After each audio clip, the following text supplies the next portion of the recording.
He lost $14,000. 6 months. First rental property. Gone. And the worst part, he did everything right. Or at least he thought he did. This is the story nobody tells you before you buy your first rental. Not the gurus. Not the courses. Not the investors who only post their wins online. This is what actually happens. And if you're thinking about buying a rental property, or you're already in one and something feels off, you need to hear this before it costs you. Marcus was 27 years old. He'd been saving for 3 years, studying the market, running numbers, watching every video he could find. He wasn't guessing. He was prepared, or so he believed. He found a duplex, $210 on the asking price. Mortgage came out to $1,180 a month. Rent on both units, $1,600. That's $420 a month in cash flow, just sitting there every single month. The deal made sense. He ran it 6 different ways, and it kept coming back positive. So he pulled the trigger. The night he got the keys, he sat in the driveway for 10 minutes, just breathing.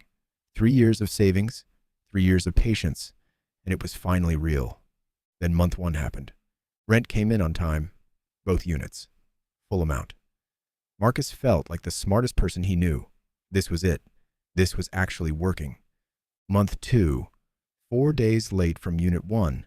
Tenant said it was a car repair. Could he wait until Friday? Marcus said yes.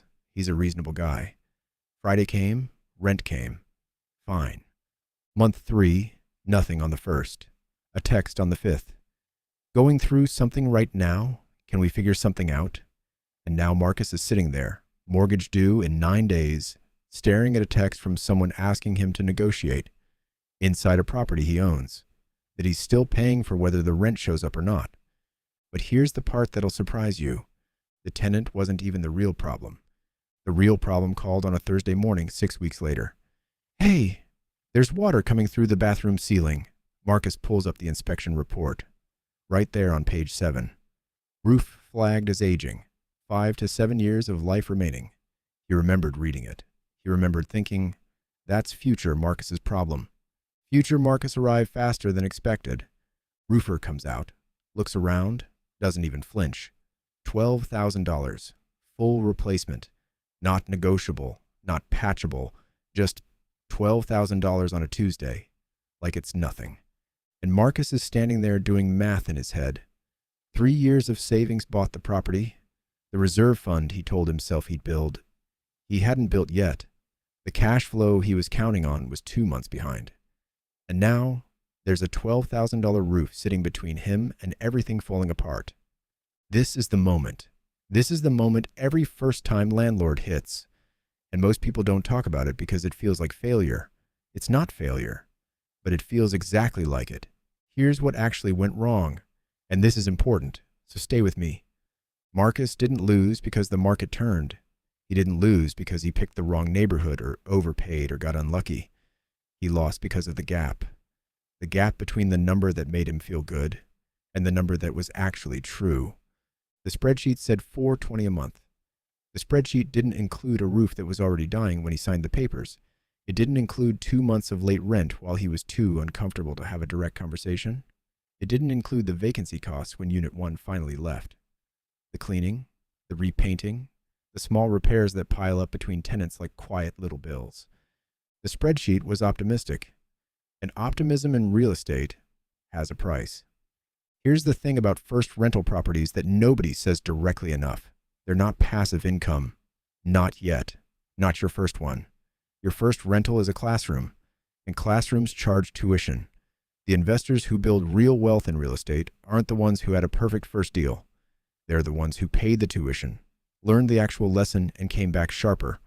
Marcus kept the property, fixed the roof, had a real conversation with the tenant, set clear expectations, and eventually found someone more reliable. 8 months later, it was cash flowing again, not $420 a month, more like $190, because $190 was the real number, the honest number, the number that didn't need optimism to survive. And he'll tell you now, $190 on a deal that almost broke him taught him more than $420 ever would have. So what's the actual lesson here? It's not don't buy rentals. It's not the first deal always goes wrong. It's this. Before you ever make an offer, get honest about the real numbers, not the numbers that make the deal work. The numbers that are actually true. If the inspection flags a roof, price it now. Don't wait for future you to deal with it. Future you has enough problems. Build your reserve fund before you collect a single dollar of rent. 3 to 6 months of mortgage payments, sitting untouched. Not because disaster is guaranteed, because when it comes, and it comes for everyone eventually, you want to be the landlord who handles it calmly, not the one who panics and sells at exactly the wrong time. Screen your tenants like the business decision it actually is. Not harshly, not coldly, but seriously. Because one bad placement doesn't just cost you rent. It costs you sleep, time, legal fees, and the kind of stress that makes people quit things they should have kept going. Marcus owns 3 properties now. The duplex is still one of them. It's not his best investment, but it's his most valuable one, because every deal he's done since has been sharper, more grounded, more honest. The first property didn't make him rich, it made him ready. And ready in this game is everything.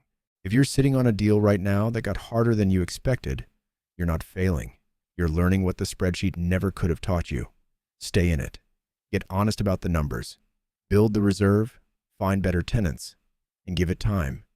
Because the investors who win in real estate, they're not the ones who never got hit. They're the ones who got hit, figured out why, and came back knowing exactly what they were doing. Next week, we're going into deal number 2. What Marcus did differently, the exact questions he asks before every single offer now, the specific things he looks for that most buyers completely miss. If you want to skip the $14,000 lesson and go straight to what actually works, subscribe, because that one's going to save you more money than you realize.